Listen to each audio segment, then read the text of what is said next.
The values of the increasing function f are given in the table below. Okay? Excuse me.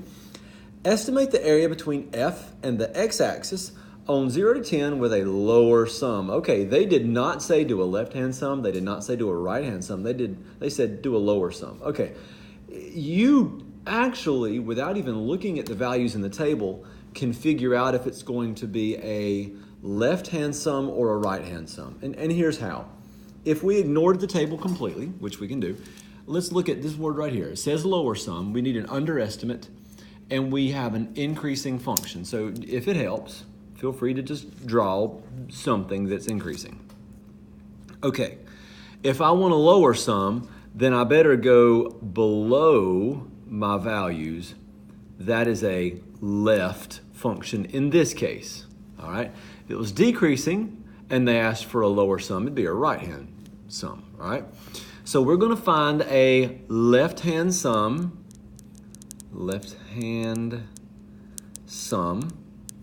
and when we do, we won't be able to use a calculator in the same way that we've been doing it. We use a calculator, but we're not gonna go like sum and sequence and all that stuff.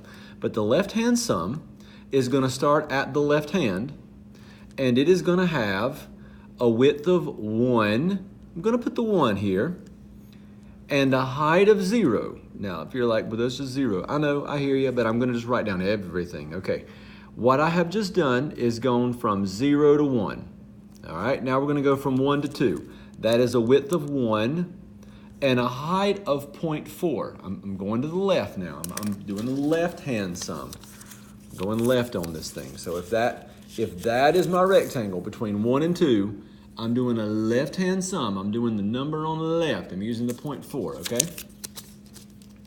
So 0.4 plus 1. Why is it 1? Because we're going from 2 to 3. Why do I keep writing it? Because it's not going to be consistent when we get down here, and it's going to be a good habit to have to put the 1. Just saying. 0.6. I hope you see the pattern. 1. 0.8 plus 1. 0.9 plus 1. 1.2 plus 1. 1.5 plus 1. 1.8. Okay, where am I going to stop? Am I going to stop at 2.2?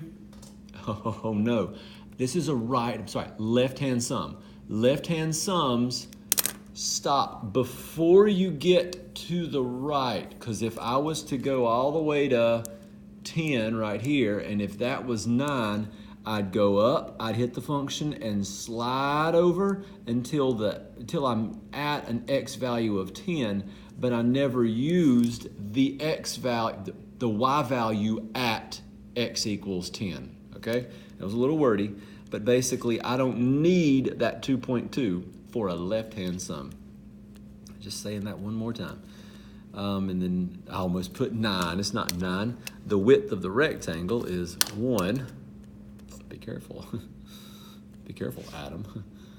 1 times 2. Okay, let's just add those together. I'm going to clearly ignore the 1s when I type that in. We can do some of this in our head. That's 0, of course. That's 1 when I add those together. So I have 1.8 plus 0.9, 1.8 plus 0.9 plus 1.2, 1.5, 1.8, 1.9, and 2. I'm going to check back through my work, make sure I typed it right. And it's right. There we go. 11.1 square units. Good idea to put the units even though we don't know what they are.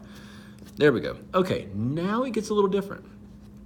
Values of the decreasing. All right, pause for a second. What are they asking us to find? Upper or lower? Actually, both. So we're going to do both. And I'm going to label them as upper and lower, but we'll distinguish between left and right. So let's do a lower sum first. And we're going to do an upper sum. One of them is left, one of them is right. I don't know which one's which. Okay. Values of the decreasing function f are given in the table below. Estimate the area between f and the x-axis, left a word out there, on 0 to 10 using both lower and upper sums. Use the intervals suggested by the table. Okay. The intervals suggested by the table here were 1 wide. If you count up on the x's, you're going up by 1, then another 1, then another 1. Here, you're going up by 1, then 2, then 3, then 1, then 1. than 2. Well, it's not consistent, okay? So in almost every problem, well, every problem we've done, we could have factored out the base out of base times height. In this case, we won't be able to because we're going to have 1 times 2 times something plus 2 times something plus 3 times something plus 1 times something plus 1 times something plus 2 times. It's not consistent, all right?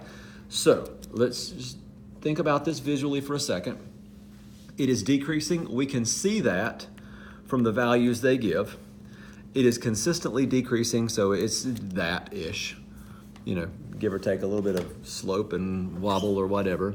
And if I had a left-hand sum, that would be an overestimate. So an upper sum is a left-hand sum, and a lower sum would be from the right. That'd be underneath the curve or line or whatever. It's not an exact line. So that's a right. Okay, here goes. Let's do the right-hand sum first. And we're going to go from this side. I'm going to start on the right. I'm going to write it from the right to the left just because I like the numbers to ascend, the x values to ascend, but you don't have to do it that way. So the width of this rectangle is 2. The height of this rectangle is right-hand sum, 1.5. The height of the rectangle is the value of the function on the right side. That's 1.5, okay? That would be like going up here and saying, oh, I went up 1.5. 1.5, okay, that was our last rectangle, I guess. Let's come over here. We have dealt with the rectangle that happens between 8 and 10. Let's deal with the rectangle that happens between 7 and 8. Well, that rectangle is 1 wide and 2.5 high. Okay, we come over here. This rectangle is 1 wide and 3 high. This rectangle is 3 wide and 4.5 high.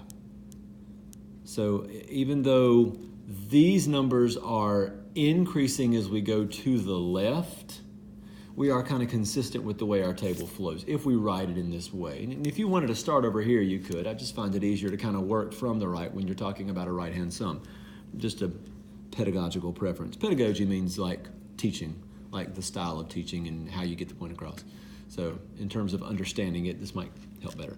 Anyway, that's where our last one was. Let's slide over here. This is 2 wide and 5 high. Man, that's too wide. And then this one is 1 wide and 8 high. So 1 times 8. And we'll add those together. We'll do that in a minute. Let's set up the next one, and we'll just figure them all out at one time. The left sum, the upper sum, let's start from the left. That rectangle is 1 wide and 9 high. So 1 times 9 plus 2 wide, 8 high. Base is 2, height is 8.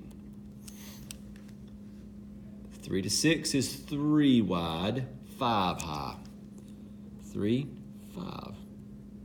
All right, we're going between 6 and 7. That's 1 wide and 4.5 high. 1, 4.5.